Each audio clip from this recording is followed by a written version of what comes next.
یا ایھا الذین آمنوا، اے لوگو جو ایمان لائے ہو. خطاب ہے ایمان قبول کرنے والوں سے، مومنوں سے. لا تدخلوا بیوتا، نہ تم داخل ہو گھروں میں. بیوتن جمع ہے بیت کی، مراد ہے رہائشی مکانات. بات یبیتو کا معنی ہوتا ہے رات گزارنا، یعنی وہ جگہ جہاں انسان رات گزارتا ہے، اس کا گھر، رہنے کی جگہ. غیر بیوتکم، سوائے اپنے گھروں کے. بیوتن سے مراد پھر نکرہ ہے، یعنی لوگوں کے گھر، عام گھر، کسی کا بھی گھر. یعنی کسی کے گھر میں بھی یوں ہی نہ چلے جایا کرو سوائے اپنے گھر کے.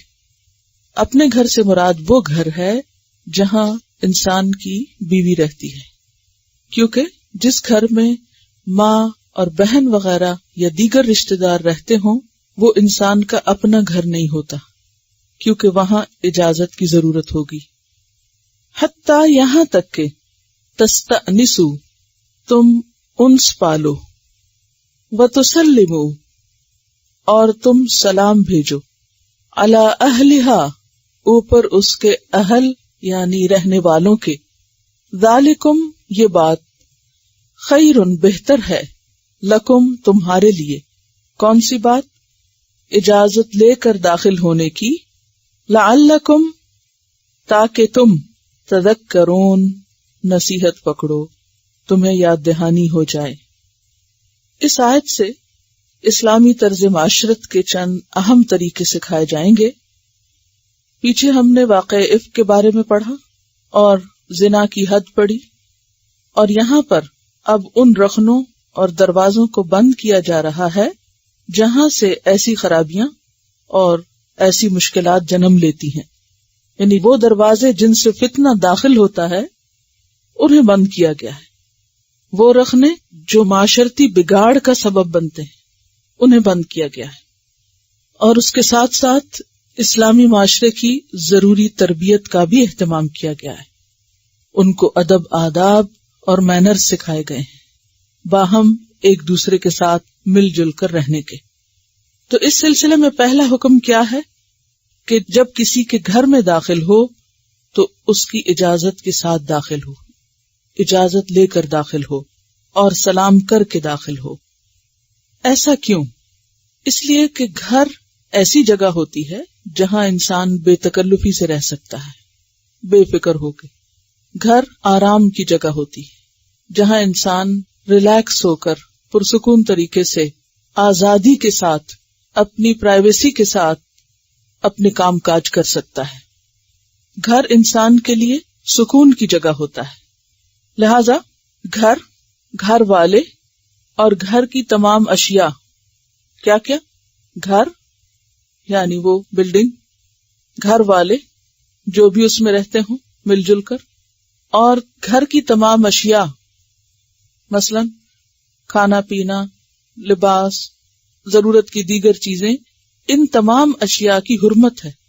گھر کی حرمت ہے، گھر والوں کی حرمت ہے، اور گھر میں جو کچھ ہے ان سب چیزوں کی حرمت ہے. اور اس حرمت کو پامال نہیں کرنا چاہیے.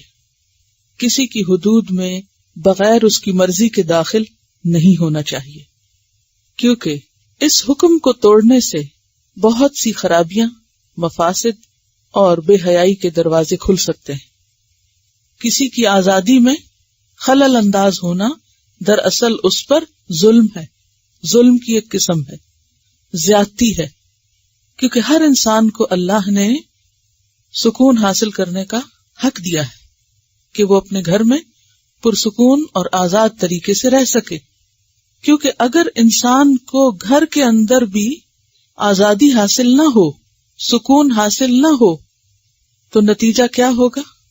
اس کے اندر چڑچڑاپن پیدا ہوگا، اس کے تعلقات دوسرے لوگوں کے ساتھ متاثر ہوں گے، اور اس کے علاوہ بہت سی ایسی حرمتیں اور حدود جو اللہ نے قائم کی ہیں وہ پامال ہوں گی. آپ تھوڑی دیر کے لیے سوچئے کہ اگر کسی انسان کو اپنے گھر میں بھی آزادی حاصل نہ ہو تو پھر وہ کہاں جائے گا، وہ کہاں جا کر سکون پائے گا؟ تو اس لیے اللہ تعالیٰ نے گھر اور گھر والوں کے لیے حقیقی معنوں میں گھر کو پرسکون بنایا ہے ان آداب اور احکامات کو سکھا کر، اور ان کی پابندی ایمان کا حصہ قرار دی۔ اسی لیے خطاب کس سے ہے؟ یا ایھا الذین آمنو، اے لوگو جو ایمان لائے ہو، تمہارے ایمان کا تقاضا ہے کہ تم اس حکم پر عمل کرو۔ ایک روایت میں آتا ہے کہ انصار کی ایک خاتون بارگاہ رسالت میں حاضر ہوئی، عرض کیا یا رسول اللہ صلی اللہ علیہ وسلم، بعض اوقات میں گھر میں ایسی حالت میں ہوتی ہوں کہ میں نہیں چاہتی کہ مجھے کوئی اس حالت میں دیکھے۔ یعنی ایک خاتون نے آ کر آپ صلی اللہ علیہ وسلم سے کہا کہ میں ایسی حالت میں ہوتی ہوں کہ میں نہیں چاہتی کہ مجھے کوئی اس حالت میں دیکھے۔ کبھی میرے والد آ جاتے ہیں اور کبھی کوئی اور مرد اہل خانہ میں سے آ جاتا ہے، تو میرے لیے کیا حکم ہے، میں کیا کروں؟ تو اس پر یہ آیت نازل ہوئی، اور اس میں کیا سکھایا گیا کہ خواہ باپ بھی گھر میں داخل ہو یا بھائی بھی داخل ہو تو اجازت لے کر داخل ہو۔ حتیٰ کہ آیت نمبر 59 میں یہاں تک پتہ چلتا ہے کہ گھر کے اندر بھی مخصوص اوقات میں اگر ایک کمرے سے دوسرے کمرے میں جانا ہو، یعنی ماں باپ کے کمرے میں بھی داخل ہونا ہو، تو بھی بچے اجازت لے کر جائیں، تاکہ وہ کوئی ایسی چیز نہ دیکھیں جس سے ان کے ذہن میں بگاڑ پیدا ہو اور ان کے اندر والدین کی حرمت کم ہو، اور پھر وہ اس بگاڑ کو لے کر معاشرے کے اندر بگاڑ پیدا کریں۔ تو اس لیے کیا فرمایا کہ یا ایھا الذین آمنوا لا تدخلوا بیوتا غیر بیوتکم حتی تستأنسوا وتسلموا علی اہلہا۔ تو یہاں واضح طور پر طریقہ بتایا گیا ہے کہ جب تم گھر میں داخل ہو تو سب سے پہلے کیا کرو؟ تستأنسوا، استیناس حاصل کرو، انس حاصل کرو۔ تستأنسوا کا لفظ انس سے ہے، اور انس کس کو کہتے ہیں؟ مانوس ہونے کو۔ اس کا اپوزٹ کیا ہوتا ہے؟ وحشت۔ انس کا اپوزٹ کیا ہے؟ وحشت۔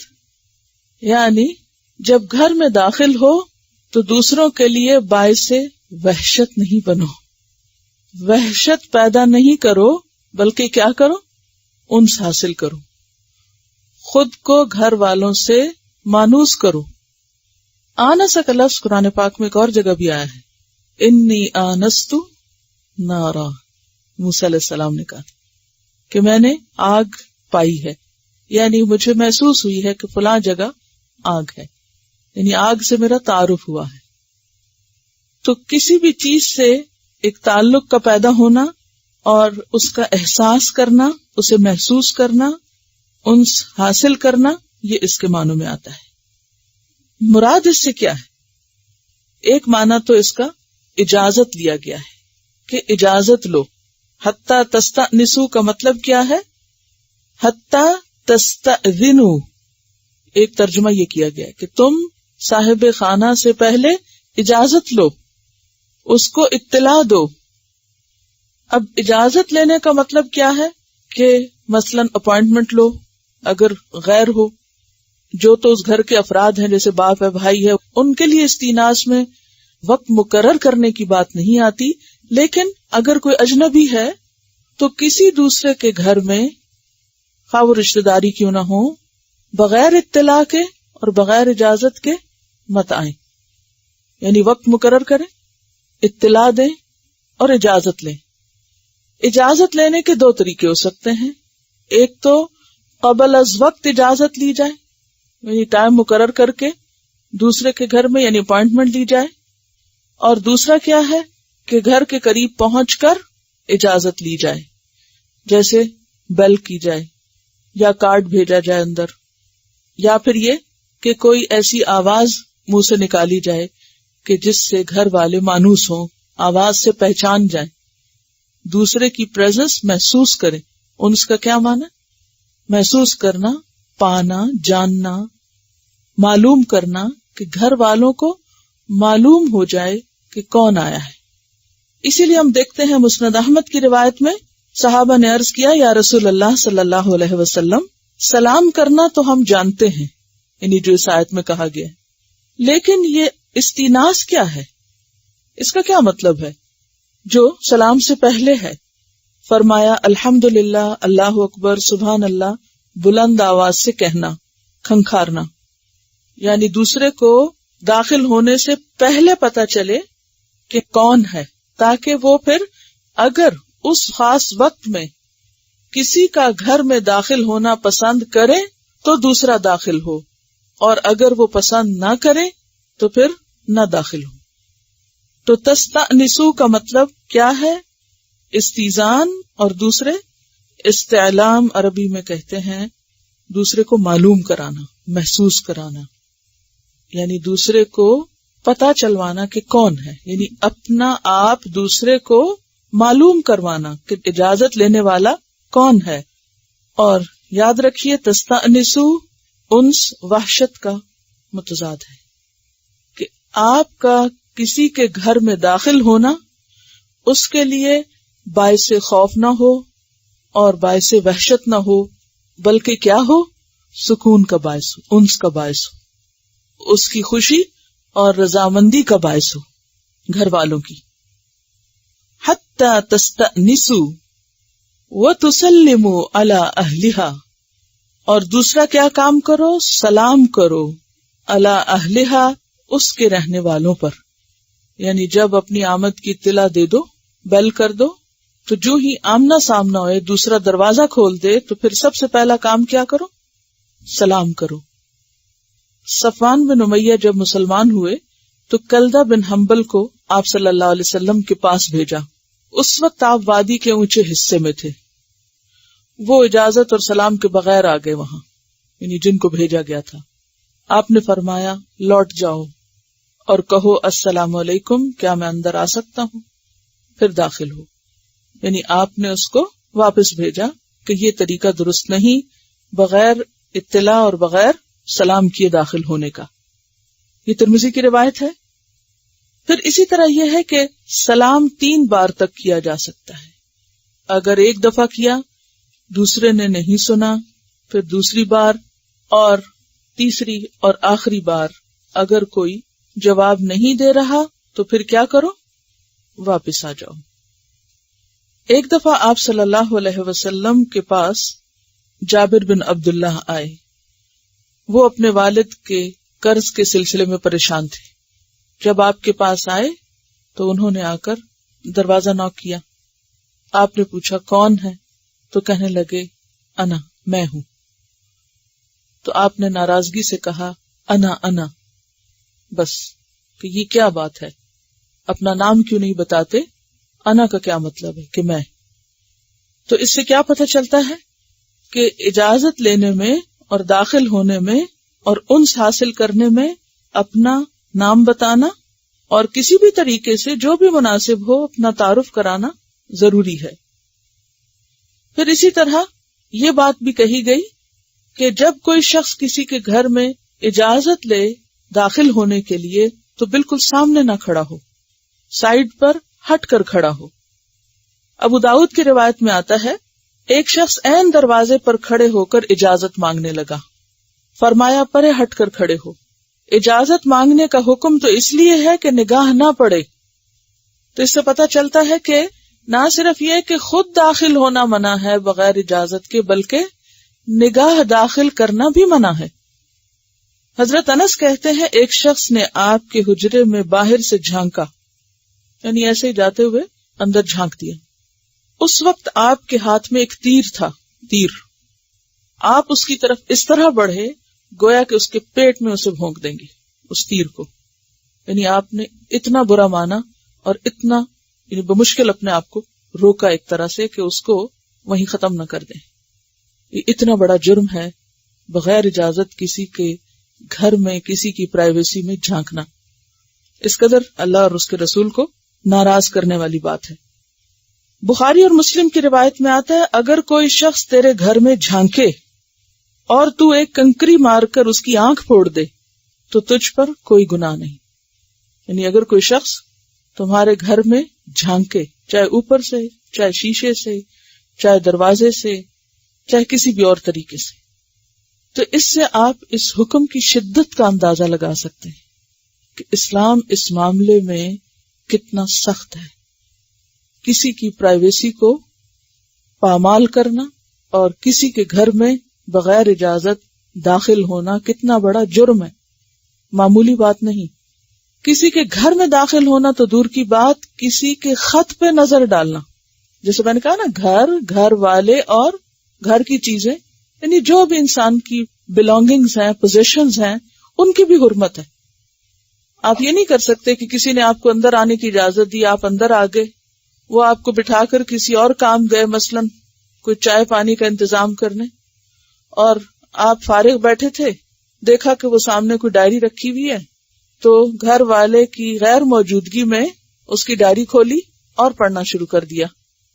یا وہاں کوئی خط رکھا ہوا تھا، بعض اوقات ایسا ہوتا ہے نا کہ انسان کوئی کام کر رہا ہوتا ہے، اتنے میں کوئی دروازے پہ آتا ہے، انسان رکھ کے جا کے دروازہ کھولتا ہے، اسے بٹھا کے خود کچھ کھانے پینے کو لاتا ہے، تو اتنی دیر میں دوسرا شخص بغیر اجازت آ کے کوئی چیز اٹھا کے پڑھنا شروع کر دے، تو یہ بھی بہت سخت جرم ہے.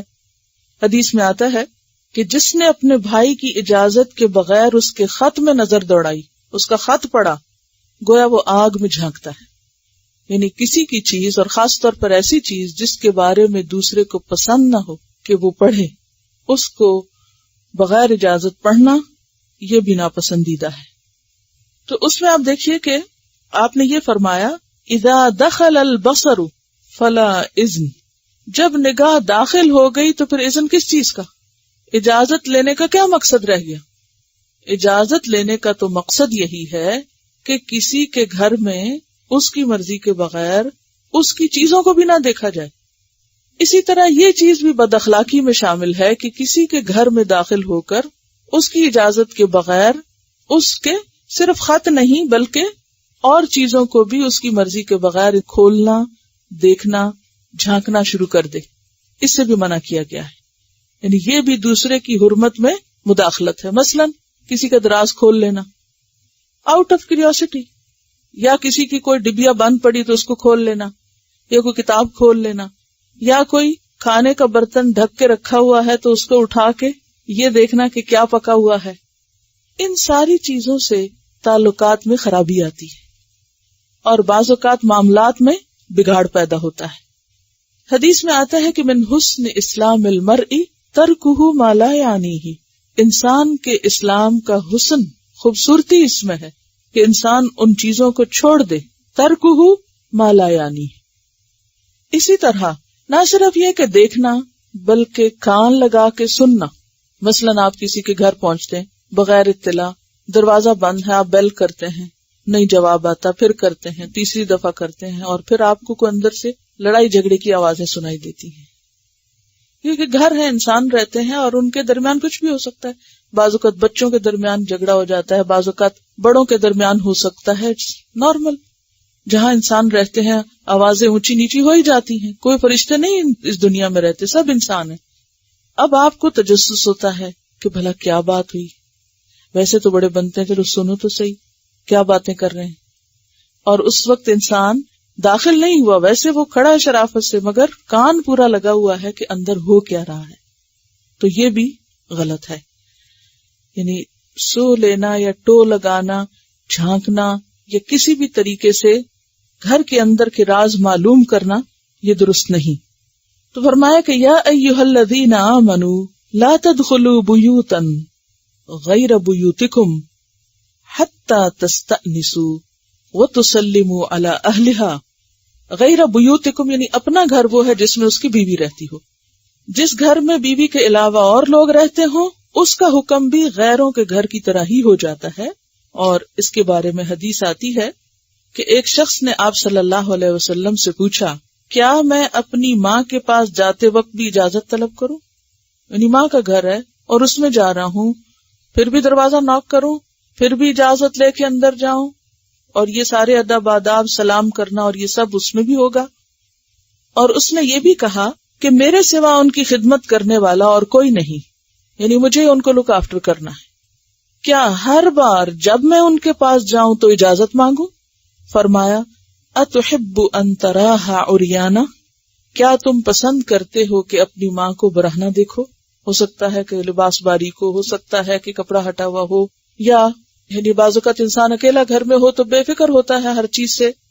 تو کیا تم یہ پسند کرو گے کہ تم چاہے اچانک ہی تمہاری نگاہ اندر پڑے، پھر بھی کیا تم چاہو گے تم مریاں دیکھو اس کو؟ عبداللہ بن مسعود کہتے ہیں کہ اپنی ماں بہنوں کے پاس بھی جاؤ تو اجازت لے کر جاؤ، یعنی بہن کا گھر ہے، بھائی کا گھر ہے، خالہ ماموں جو قریبی رشتہ دار ہوتے ہیں.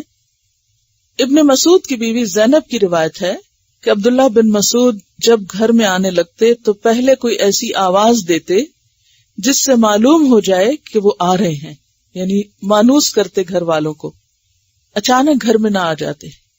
اسی طرح آپ صلی اللہ علیہ وسلم جب کسی لشکر سے واپس آتے تو براہ راست لوگوں کو گھروں میں نہیں جانے دیتے، بلکہ وقفے کے ساتھ گھروں کو جاتے. لوگ پہلے مسجد جاتے سب، اور اس کی وجہ آپ نے یہ بتائی تاکہ گھر والے جو ہیں وہ اس کے لیے تیاری کر لیں، یعنی دوسرے کے آنے کا یا استقبال کا یا اس دوسرے کو ریسیو کرنے کا اہتمام کریں، خواہ ان کے شوہر ہی واپس لوٹے ہوں.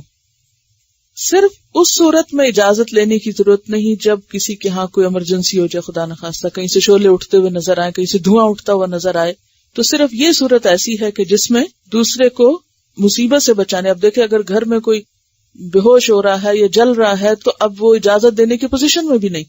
تو ایمرجنسی کی صورت ایسی ہو سکتی ہے کہ جس میں اجازت کی ضرورت نہیں. پھر اسی طرح آپ دیکھیے کہ اجازت کے جو الفاظ ہیں ان کو بھی مہذب بنایا گیا ہے. اجازت کے الفاظ کو بھی مہذب بنایا گیا ہے. اب دیکھیں ہمارے دین میں کتنی تمیز ہے. مثلا ایک شخص آپ صلی اللہ علیہ وسلم کے پاس آیا اور دروازے پر آ کے پکارنے لگا، الجو، کیا میں گھس آؤں، میں گھس سکتا ہوں، یعنی لفظ کا فرق تھا. ادخلو کی بجائے اس نے کیا کہا، کیا میں گھس جاؤں؟ تو اس پر آپ صلی اللہ علیہ وسلم نے اپنی لونڈی سے کہا کہ یہ شخص اجازت مانگنے کا طریقہ نہیں جانتا، یعنی اس کو تمیز نہیں ہے. جاؤ اور اسے اٹھ کے بتاؤ کہ وہ کیسے کہے، السلام علیکم ادخل، سلام کے بعد کیا میں داخل ہو جاؤں، کیا میں آ سکتا ہوں. پھر اسی طرح یہ ہے کہ حضرت عمر رضی اللہ تعالی عنہ کا طریقہ یہ تھا کہ جب وہ آپ کی خدمت میں حاضر ہوتے تو یوں بات کرتے، السلام علیکہ یا رسول اللہ ایدخل عمر، کیونکہ آپ نے کیا چاہا کہ لوگ نام بتائیں. انا کو، میں کو ناپسند کیا کہ سلام ہوا پر اللہ کے رسول صلی اللہ علیہ وسلم، کیا عمر داخل ہو سکتا ہے، عمر آ سکتا ہے اندر.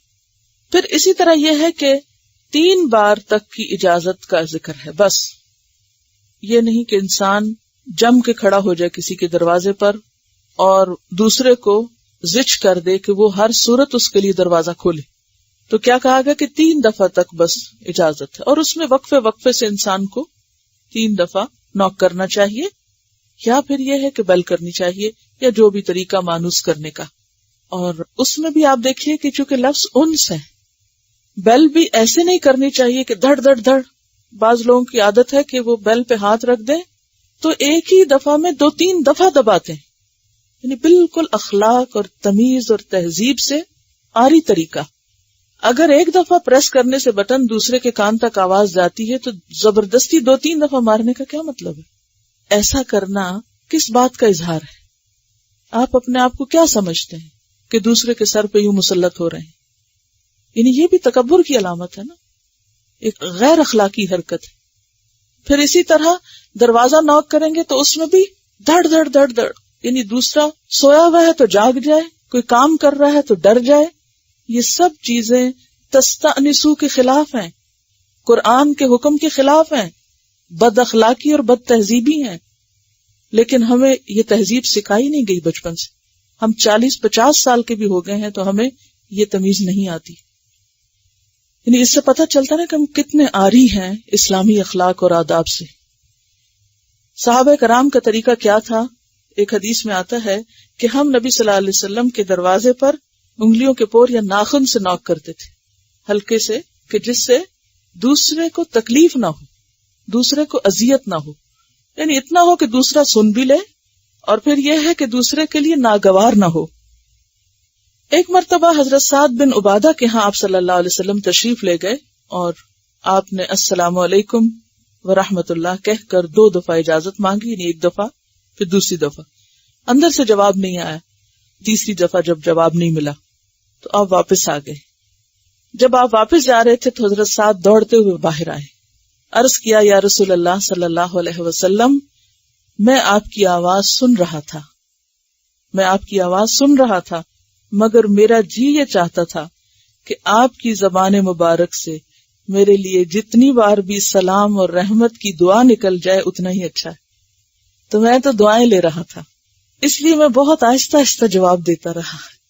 یہ ابو داؤد اور مسند احمد کی روایت. پھر اسی طرح یہ ہے کہ اجازت کا جواب دینے میں کوئی معتبر شخص ہو، کوئی بچہ ہو یا ناسمجھ ہو، اور اگر وہ کہ آ جاؤ تو نہیں جب تک کہ کوئی سمجھدار شخص جواب نہ دے. پھر اسی طرح ہم دیکھتے ہیں کہ اگر کوئی خاتون کے پاس بھی جا رہی ہے تو بھی اجازت لینی چاہیے. مثلاً کسی گھر میں صرف عورت رہتی، بعض جگہ ایسا ہوتا ہے نا کہ مرد نہیں ہوتے یا مرد گئے ہوتے ہیں کام پر، یا یہ ہے کہ کسی دوسرے ملک یا شہر گئے ہوئے ہیں اور معلوم ہے کہ گھر میں صرف خاتون ہے اور جو وزٹر ہے وہ بھی خاتون ہے، تو ایسی صورت میں بھی اجازت لینی چاہیے. کیونکہ اجازت کی حکمت کیا ہے کہ گھر والے اور گھر کی چیزوں کی حرمت پامال نہ ہو، کسی کے لیے ہم باعث اذیت نہ ہو. حضرت ام ایاس کہتی ہیں، ایاس الف یہ الف سین، کہ ہم 4 عورتیں اکثر حضرت عائشہ کے پاس جاتی اور گھر میں داخل ہونے سے پہلے اجازت مانگتی. اور جیسے کہ آپ کو معلوم ہے کہ حضرت عائشہ بہت جلد بیوہ ہو گئی تھی، تو ظاہر ہے کہ ان کے حجرے میں ان کے ساتھ کوئی اور تو نہیں تھا. حضرت عائشہ ایک طرح سے اکیلی رہتی تھی، اگرچہ یہ بھی روایات میں آتا ہے کہ انہوں نے بہت سی یتیم بچے لے کر ان کو اڈاپٹ کیا تھا اور ان کی تربیت کی تھی. تو وہ کہتی ہیں کہ ہم اجازت لے کر اندر داخل ہوتی، اگر حضرت عائشہ اجازت دیتی تو ہم اندر جاتی ورنہ واپس آ جاتی. اور تفسیر فی ظلال القرآن میں سورۃ نور کی آیات استیزان کے حوالے سے یہ حدیث لکھی ہوئی ہے. یہ لکھتے ہیں کہ صحیح حدیث میں ہے کہ رسول اللہ صلی اللہ علیہ وسلم سے اس بات کی مخالفت آئی ہے کہ آدمی رات کو بلا اطلاع اپنے گھر چلا جائے. یعنی اگر اپنے گھر بھی واپس جا رہے ہیں تو پہلے اطلاع دینی چاہیے کہ فلاں وقت میں پہنچیں گے. کیونکہ اگر گھر والوں کو خبر ہی نہیں اور اچانک دروازہ بجنے لگتا ہے یا یہ کہ نیند سے کوئی بیدار ہوتا ہے اور گھر میں مرد بھی کوئی نہ ہو تو یہ بات گھر والوں کے لیے تکلیف اور خوف کا سبب بھی ہو سکتی. ایک اور روایت میں ہے کہ رات کو چوروں کی طرح یا گھر والوں کی چوری پکڑنے کے لیے چلا جائے.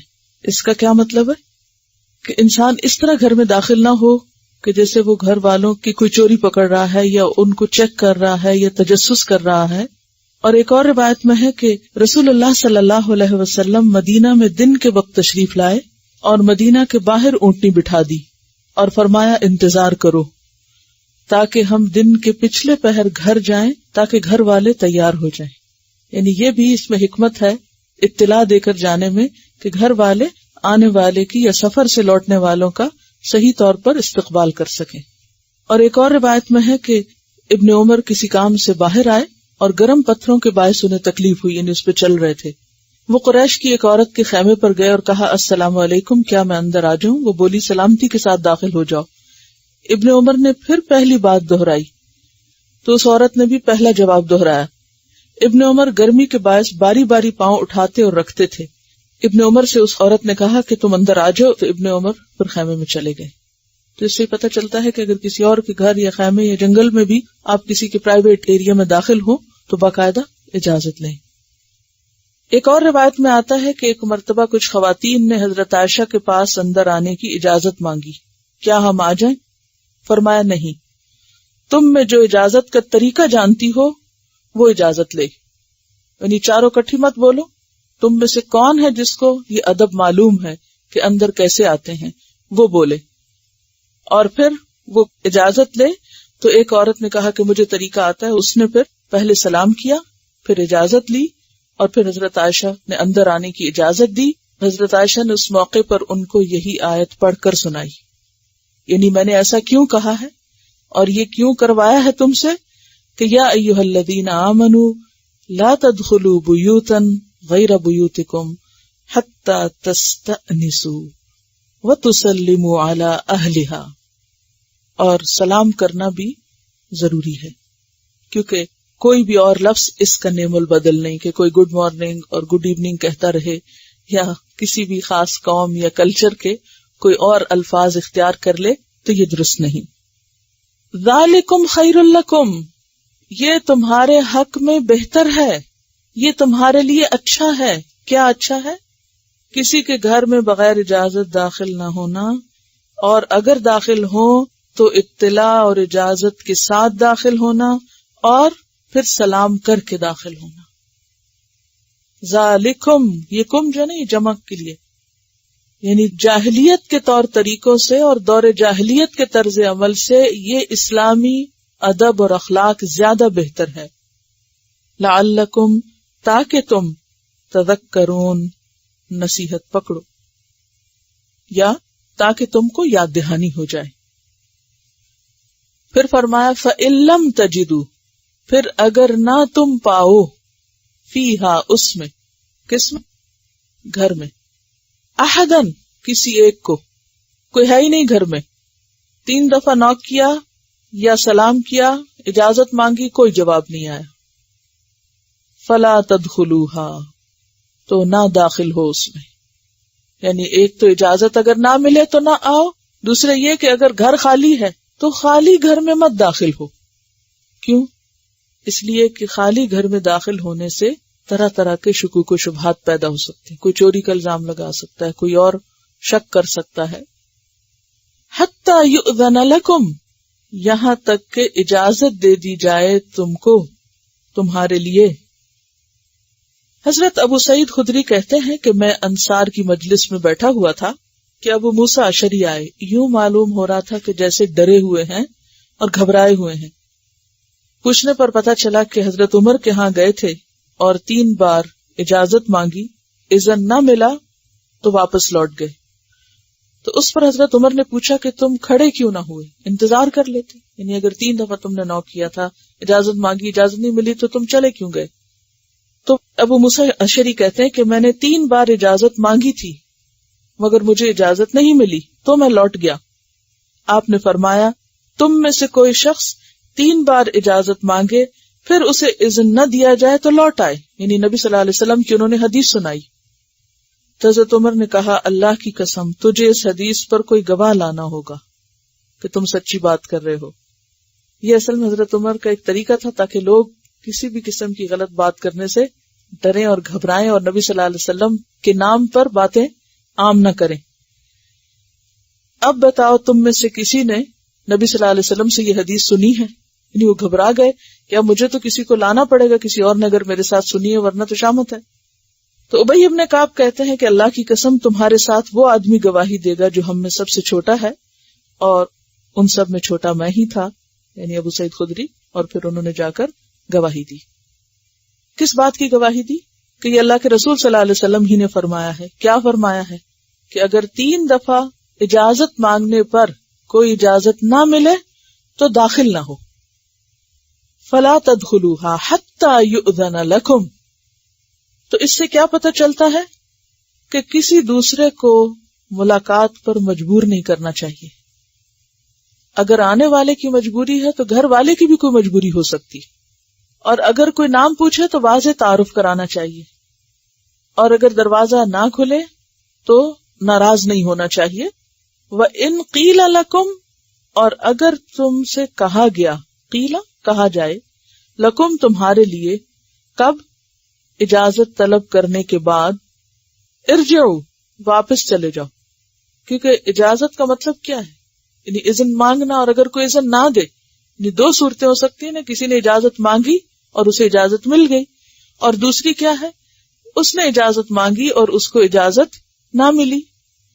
تو ایسی صورت میں وَإِن قِيلَ لَكُمُ ارْجِعُوا، اور اگر کہا جائے تم سے کہ واپس چلے جاؤ، فَارْجِعُوا، تو واپس چلے جاؤ. هُوَ أَزْكَى لَكُمْ، وہ زیادہ پاکیزہ ہے تمہارے لیے، اسی میں بھلائی ہے، اسی میں خیر ہے کہ واپس چلے جاؤ. یعنی دروازے پہ ڈٹ کے کھڑے ہونے سے یا دوسرے کو ملاقات کے لیے مجبور کرنے سے زیادہ بہتر کیا ہے کہ پھر واپس چلے جاؤ. ہوا ازکا لکم میں ایک بات یہ بھی ہے کہ یہ بات زیادہ بہتر ہے تمہارے لیے. یہ لفظ پیچھے گزرا ہے. ازکا طعامن، سب سے صاف ستھرا. ازکا اسم تفضیل ہے، تو سب سے بہتر طریقہ ہے تمہارے لیے، سب سے اچھا ہے تمہارے لیے. یعنی اس میں کوئی بے عزتی کی بات نہیں، اس میں تمہارا فائدہ ہے، یہ زیادہ اچھی چیز ہے. کیوں؟ اس لیے کہ اگر تم دوسرے کو مجبور کر کے اس کے گھر میں داخل ہو بھی جاؤ گے تو پھر کیا ہوگا؟ ہو سکتا ہے وہ تمہیں اٹینڈ نہ کر سکے، ہو سکتا ہے وہ کسی ایسے کام میں مصروف ہو کہ وہ کام تمہیں اچھا نہ لگے اس کا کرنا. یعنی بعض اوقات ایسا بھی ہوتا ہے کہ کوئی شخص ایسا کام کر رہا ہوتا ہے کہ وہ چیز ہماری مرضی کے خلاف ہو سکتی ہے، کوئی بھی وجہ ہو سکتی، اس کا نتیجہ کیا ہوگا کہ تعلقات خراب ہوں گے. تو ہوا ازکا لکم، یہ زیادہ پاکیزہ ہے، یعنی تعلقات کی بہتری اور بھلائی کے اعتبار سے. واللہ بما تعملون علیم، اور اللہ ساتھ اس کے جو تم عمل کرتے ہو خوب جاننے والا ہے، کہ تم کسی کے ہاں اجازت لے کے جاتے ہو یا بغیر اجازت کے، کسی کے ہاں جھانکتے ہو یا ٹو لگاتے ہو یا تجسس کرتے ہو، سب اس کو پتا ہے. اور بعض لوگ تو اچانک جاتے بھی اس لیے ہیں کہ پکڑیں دوسروں کو کہ بھلا وہ کر کیا رہے ہیں، تاکہ ان کے حالات جانیں، ان کے اندر کی خبر لیں، اندر کا حال معلوم کریں. اور بعض اوقات اس کے پیچھے سوائے فساد کے یا نیت کی خرابی کے اور کچھ نہیں ہوتا. تو واللہ بما تعملون علیم، اللہ سے تمہاری یہ حرکتیں، تمہارے یہ طریقے چھپے ہوئے نہیں ہیں، اور پھر وہ تمہیں تمہارے عمل اور تمہارے رویے کے مطابق جزا دے گا. لیس علیکم، نہیں ہے تم پر، جناح، کوئی گناہ. جناح کا لفظ جیم نون ہے سے ہے. جناح کا کیا مطلب ہوتا ہے؟ جناح کس کو کہتے ہیں؟ پر، ونگ. اور اس سے پھر لفظ نکلا ہے جناح، جھکنا، مائل ہونا. فَإِن جَنَحُوا لِلسَّلْمِ، کیا مطلب؟ فَإِن جَنَحُوا لِلسَّلْمِ، اگر وہ صلح کے لیے جھکیں، صلح کی طرف مائل ہوں. اور والدین کے لیے جو آیت آئی اس میں آتا ہے وَخْفِضْ لَهُمَا جَنَاحَ الذُّلِّ مِنَ الرَّحْمَةِ، تو جناح کا معنی ہوتا ہے جھکنا.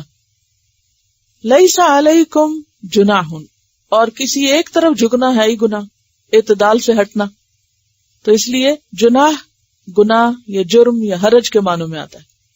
لیس علیکم جناح، نہیں ہے تم پر کوئی گناہ، ان یہ کہ تدخلو، تم داخل ہو، بیوتن، ایسے گھروں میں، غیر مسکونتن، غیر نہیں ہے، مسکونہ کا لفظ مسکون سے ہے، جس میں کوئی رہ رہا، جن میں کوئی آباد نہ ہو، غیر رہائشی. فیہا، مراد اس سے یہ ہے کہ جہاں کسی کے بیوی بچے نہ رہ رہے ہوں، کوئی خاندان آباد نہ ہو، لیکن فیہا متاع لکم، اس میں تمہارے لیے فائدہ ہو، متاع ہو، یعنی تمہاری ضرورت کا سامان ہو، تمہیں وہاں کوئی کام ہو، جیسے کوئی کمیونٹی سینٹر ہے یا کوئی گیسٹ ہاؤس ہے یا سرائے ہے یا ہوٹل ہے یا کوئی بھی ایسی جگہ جیسے کوئی اسکول ہے یا ادارہ ہے کہ جہاں گھر کی طرح کی پرائیویسی نہیں ہے. اگرچہ ان اداروں یا ان آفیسز یا ان جگہوں کی بھی اپنے کچھ اصول قاعدے ہوتے ہیں، تو وہ پھر حسب حال اپلائی ہوں گے. مثلاً آپ کسی آفس میں جاتے ہیں، کسی بینک میں جاتے ہیں، کسی اسکول میں جاتے ہیں، تو کچھ جگہیں ایسی ہوتی ہیں کہ جن میں آپ جا سکتے ہیں اور کچھ ایسے ہوتے ہیں علاقے جن میں آپ نہیں جا سکتے، ریسٹرکٹڈ ایریاز ہوتے ہیں. تو پھر وہاں آپ کو ان کے اصولوں کی پیروی کرنی ہوگی. حتیٰ کہ اگر آپ کسی باغ میں سے بھی گزر رہے ہیں اور اس پر کچھ انسٹرکشنز لکھی ہوئی ہیں کہ یہاں اس ہیج کے قریب نہ جائیں یا گھاس پہ چلیں یا نہ چلیں یا اسی طرح کے کچھ اور، تو ان کی پابندی بھی ضروری ہے. لیکن جو ایک پرائیویٹ ہاؤس کے اندر احکامات ہیں وہ ایک پبلک ہاؤس کے اندر لاگو نہیں ہوں گے، مختلف ہوں گے. اس سے لیس علیکم جناح ان تدخلوا بیوتا غیر مسکونۃ فیہا متاع لکم واللہ یعلم ما تبدون وما تکتمون، اور اللہ جانتا ہے ما تبدون جو تم ظاہر کرتے ہو، وما تکتمون اور جو تم چھپاتے ہو، یعنی جن خیالات کا تم اظہار کرتے ہو اور جو تمہارے دلوں میں ہوتا ہے وہ سب اللہ کے علم میں ہے، اسے سب معلوم ہے۔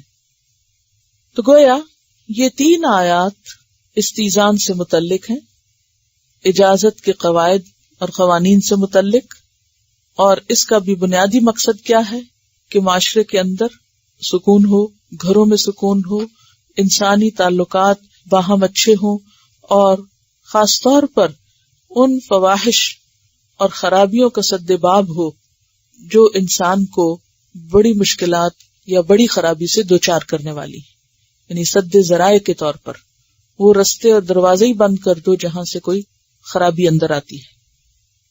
ان آیات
سبحانک اللہم وبحمدک نشہد ان لا الہ الا انت نستغفرک ونتوب الیک۔